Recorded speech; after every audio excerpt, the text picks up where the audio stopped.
Nasoma mwenyewe kama mnaogopa. Nitakwenda kusoma. Ni nani aliyesadana amefunuliwa nani? Maana alikuwa mbele zake kama mche mololo, na kama mzizi katika nchi kavu.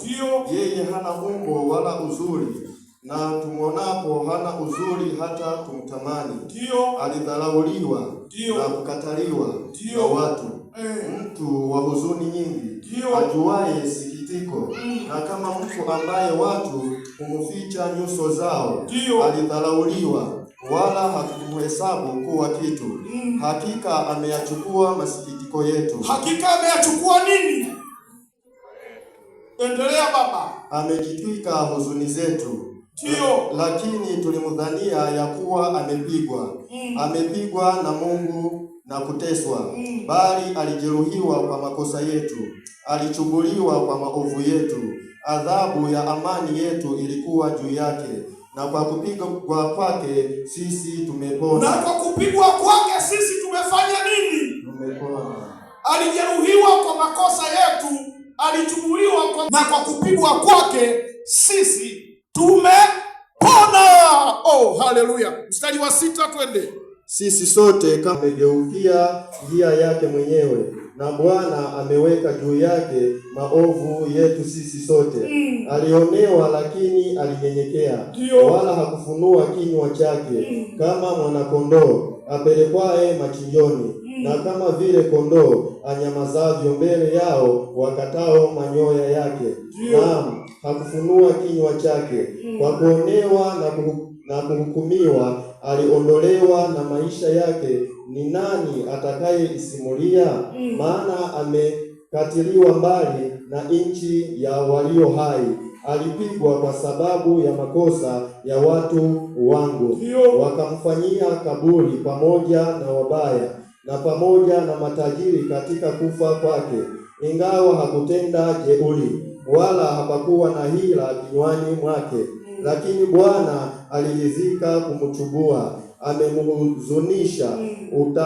Utakapofanya nafsi yake kuwa dhabihu kwa dhambi, ataona uzao wake, ataishi siku nyingi. Na mapenzi ya Bwana yatafanikiwa mkononi mwake, ya nafsi yake na kuridhika. Kwa maarifa yake mtumishi wangu mwenye haki atawafanya wengi kuwa wenye haki, naye atayachukua maovu yao. Kwa hiyo nitamgawia sehemu pamoja na wakuu, naye atawagawanya nyara pamoja nao walio hodari. Kwa sababu alimwaga nafsi yake hata kufa, akahesabiwa pamoja na hao wakosao. Walakini alichukua dhambi za watu wengi na kuwaombea wakosaji. Haleluya. Asante Bwana kwa ajili ya ibada hii. Naomba Roho wako Mtakatifu atawale, wema wako uwe pamoja nasi Mfalme. Tunapokwenda kuangalia dhabihu hii, wema wako katawale katika jina la Yesu. Neema yako ya ajabu Bwana iwe katikati yetu sasa. Uweza wako kapate kuponya, uweza wako kapate kuinua, uweza wako kapate kuumba upya. Baba, neema yako ikatawale Mfalme kwa ajili ya dhabihu hii na kazi kubwa ambayo ulifanya, Mwana wa Mungu aliye hai, katika jina la Yesu. Amen. Niwashukuru sana praise, lakini niwashukuru pia viongozi wetu, wanakwaya wetu wazuri. Mungu awabariki kwa kazi. Amen. Meimba nyimbo nzuri kabisa. Yaani zile nyimbo pekee yake zinatosha kwamba tuendelee kumuomba Mungu. Baada ya zile nyimbo, zina maudhui makubwa sana kwa ajili ya siku ya leo. Jina la Bwana Yesu libarikiwe. Na nilipokuwa siku ile ya Jumanne ya wiki iliyopita, nikaelezea mpango wa Mungu kwa ajili ya ukombozi. Tukaenda tukaangalia hata mwanzo wa Pasaka, tukamaliza. Lakini Jumanne ya juzi nikapata nafasi tukaangalia matukio ambayo yalifanyika katika hili linaitwa Juma la Mateso. Wale waliokuwepo Jumanne, tukaangalia kuanzia Jumapili iliyopita. Yesu alienda hekaluni, na alipokuwa amekwenda kule hekaluni, aliingia hekaluni, akaangalia huku na huku, akaondoka. Hakusema kitu chochote. Kwa kuwa muda sasa umefika, alifanya tukio hilo. Lakini Jumatatu ya juzi kuna kitendo alikifanya. Jumanne kuna kitendo alikifanya, kimerekodiwa. Jumatano, Alhamisi jioni ndio alifanya ushirika mtakatifu. Kwa hiyo Hata siku zingine mwaka mwingine tukifanya siku ya Alhamisi ushirika mtakatifu jioni, ibada ya jioni pia ni vizuri zaidi tu, haina shida zaidi.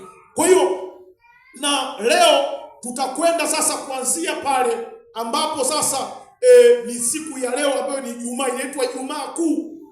Na siku hii ya leo tutaangalia kukamatwa, hukumu, kusulubiwa kwa Bwana Yesu. Tutaangalia maeneo hayo. Lakini sehemu ya ufufuo tutaangalia siku ya kwanza ya juma alfajiri na mapema ambayo ni siku ya kesho kutwa. Lakini hebu leo tuangalie maeneo ya muhimu. Ninapenda sana nikufundishe haya. Hatujui kesho utakuwa nani. Hata mimi sikujua, nilikuwa nikijikalia kwenye kiti kama wewe, lakini sikujua kwamba Mungu siku moja atasema nakutaka Samueli uende kazini. Kwa hiyo huwezi kujua, hata leo mume wako pengine hajaokoka, kwa hiyo unaona hapana wewe huhusiki, lakini nakwambia Mungu anaweza kukuokoa na akawa unavaa tai. Ukashangaa napenda ibada mpaka akakuzidi na wewe. Mpaka nakwambia mama, leo ni siku ya ibada, mbona unasuasua? Mungu anakuwa na utaratibu huo, anawaita watu. Kwa hiyo hebu unapokuwa kanisani usio unakuja kama mtalii, lakini unakuja na notebook yako, unatuza kumbukumbu ili uweze kuwasaidia na wengine. Kanisani hatujakuja kwenye maonyesho, hatujakuja kuangalia mpira wa Yanga na Simba wala mamibisi manini, lakini tumekuja nyumbani wa Bwana. Ni vizuri sana kuwa na kumbukumbu ili ukawafundishe na wengine. Usiwe wewe mtu ambaye huna uwezo wa kufundisha wengine. Kwa hiyo ni muhimu sana. Sasa tunaona katika siku hizi, na mimi nitaenda haraka kwa sababu nina ibada nyingine mbele, tuna ibada nyingine mbele. Hebu katika siku hizi tunaona kwamba kuna mambo ya muhimu sana. Na kuna sehemu ambayo inaitwa Gethsemane, na hapo ndipo ambapo alikamatwa. Kwa hiyo kama una kitabu unaandika, basi unaandika Marko 14 mstari wa 32 mpaka 42. Lakini pia Luka 22:39 mpaka 46. Hapo Gethsemane kuna matukio, na matukio hayo, Gethsemane ilikuwa jina la nini? La bustani, ni ng'ambo ya bonde la Kidroni. Umesikia kwa makini hiyo? Hiyo Gethsemane ilikuwa ni jina la bustani, ng'ambo ya bonde la Kidroni. Hapa ni mashariki mwa hekalu, chini ya mlima wa Mizeituni. Umesikia hiyo? Chini ya mlima wa Mizeituni. Na matukio yalianza kwa Yesu kumtaja Yuda kuwa atakayemsaliti. Baada ya hapo Yuda alitoka chakulani na kutokomea gizani ili afanye tendo la usaliti. Na Yohana ameandika katika 13 mstari wa